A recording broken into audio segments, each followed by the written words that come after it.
Hello everybody and dwellers of the lands between. This is Christopher Zirko here. Right now, NG plus 17 Elden Lord of the lands between. Now I hope everybody in Elden Ring is getting ready for the newest DLC that is popping out, The Shadow of the Erdtree, popping out on 21st of June 2024. Some may claim The Shadow of the Erdtree has secular-like leveling.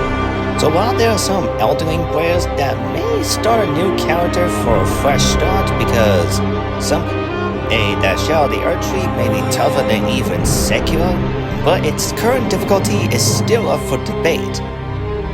Because if you guys do recall about Bloodborne's DLC, there's always some tough guys that are even able to do one sharp body slams on you.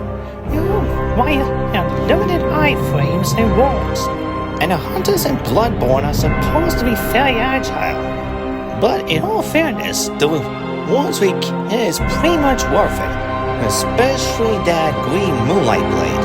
I know it's not relatable to Soulsborne invasions, but even Bloodborne has some sort of mechanic when it comes to invasions. But that only works if you apply such using the item that acquires you in PvP. But anyway, back to talking about Elden Ring. Now, to point out, I've been doing some invasions myself, but I occasionally let an invader or two come along in my world to have a 1v1 battle, because it wouldn't be fair if both sides don't have a fighting chance. But I've been looking around out in observations and invasions, and we hear about unspoken rules, and some even calling those who broke said rules, well, maidenless. Now, I don't know why they've been calling some people, well, maidenless, but game-wise, we lost our maids to begin with. There was even the corpse of that maiden there at the very beginning before we fight that grafted spider thing. I don't know, but in some players' defense, they're just doing whatever it takes to survive. So the real question is, who is truly in the wrong here, and who is in the right? Right now there's no obvious answer, but that all depends on the players in question when it comes to PvP, whether arena or invasions, as well as how both sides play and behave accordingly. Now, as one of only Waifu would say, the chances of finding any actual cheaters in PvP are somewhat slim.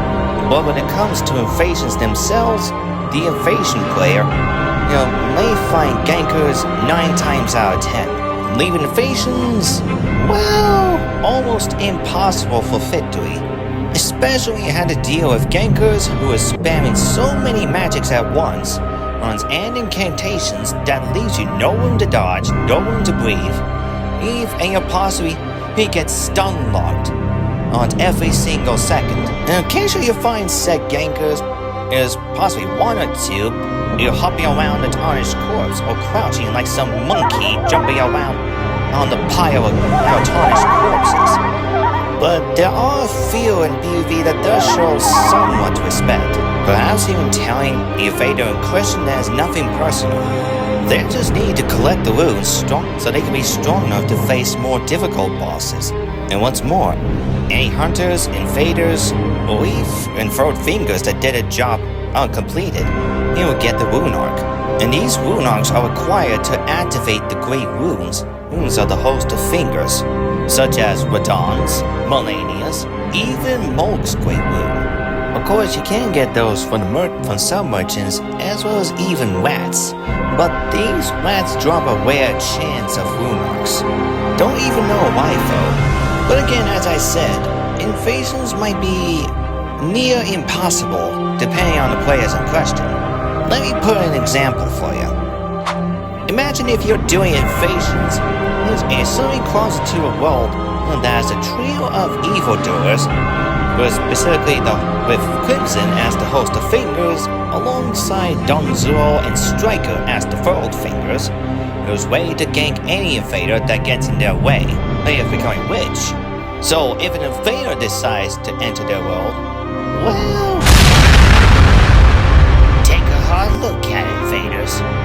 This is what happens when you cross us. I believe we might able to work exceptionally well. No invader will stop us. Don't you agree? Yeah, basically, any normal invader would just be blasted to smithereens. These by Gankers, they use, well, all incantations and magics at once.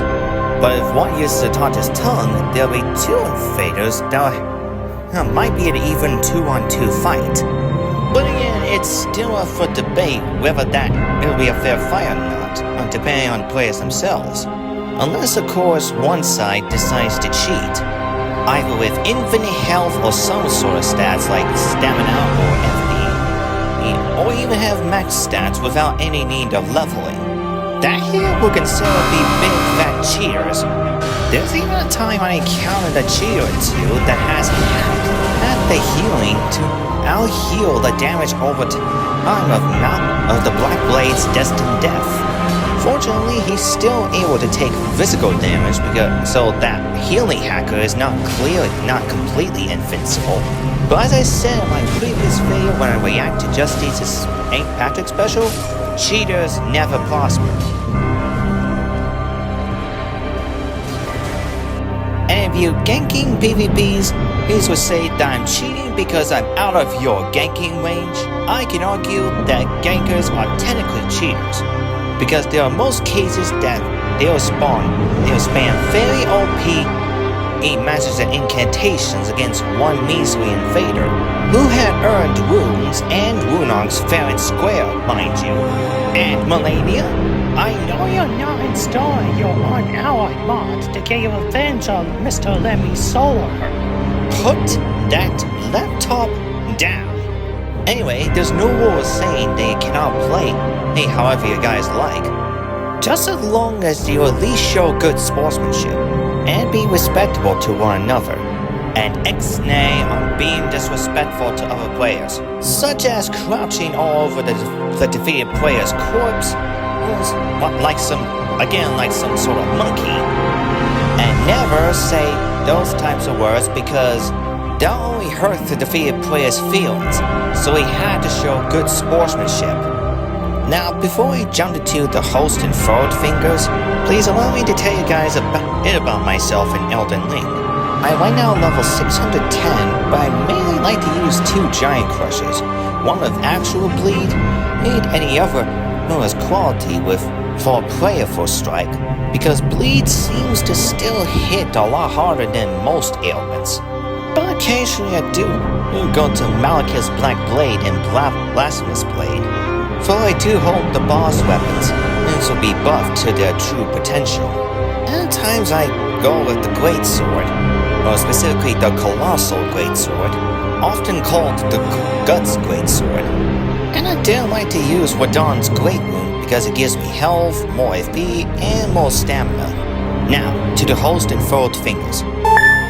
Now, in this example will show Walthy as the host of fingers, and he has brought out two forward fingers to help accompany Walthy during his quest to defeat the tough boss that he's having difficulty with.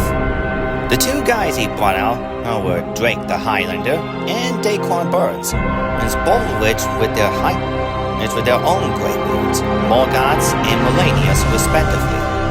Now, the forward finger's job is to not only help the host of fingers with a specific area boss, but to also protect him or her from any invaders that will come across them. Now, I know it's complicated to invaders and host of fingers alike, because you're talking about the host of fingers and a forward finger or two against one measly invader.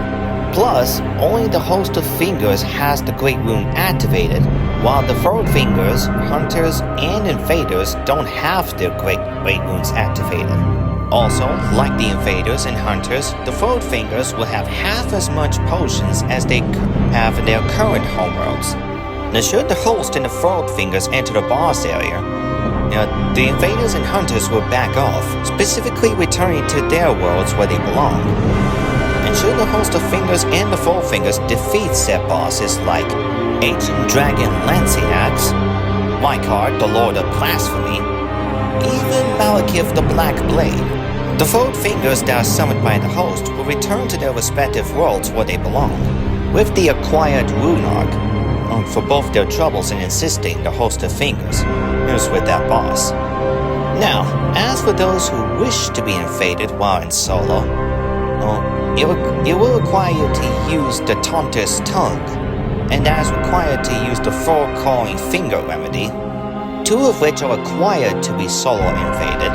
But there are times when you might encounter not one, but two invaders in one spot. So I suggest you would be very careful with those two items, because you'll possibly be ganked by not one but two invaders should the two invaders in question work together, or possibly eat each other, for a right to fight that person. But again, that all depends on the players in question, and how the players behave. Now, I don't know if there are any truly unspoken rules of PvP, either made up or made real, that is clearly unspoken, but I do tend to give respect to players that are fighting quite well, especially when they fight fair and square. Because for me, I don't even care if I win or lose in PvPs, just so long as everyone fights a fair fight at least. What in the world? Sounds like there are a couple of guys that are doing their duel. Nope, that's definitely the TG Titans trying to cheat in another game. Why am I not surprised? Now hold on just a sec. Hey, you guys are cheating. Yeah, there's no way you will have max stats when you just began your game. Sounds like you need to call ambulance. Get out of here, Beast Boy. Oh, we don't tolerate cheaters in games. Jeez Louise. Why must there always be gankers and cheaters these days? Sorry about that, Drake and Cassandra. You guys go and do your thing. Okay, that's pretty awkward. But at least he did help us stop the TG Titans from cheating.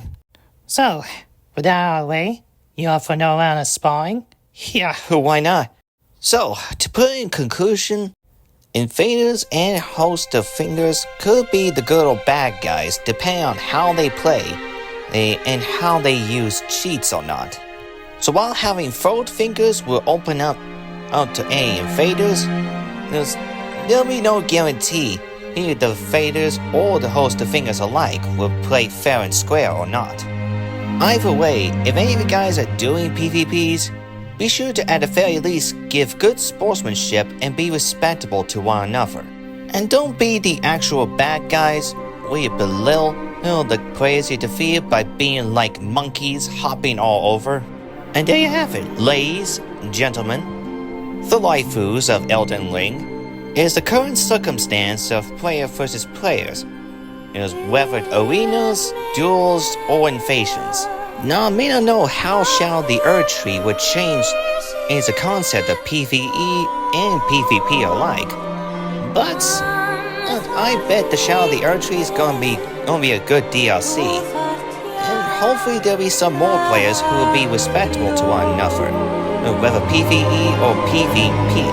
So, if you guys do enjoy this advice, be sure to give me a like, and we'll see you the next time.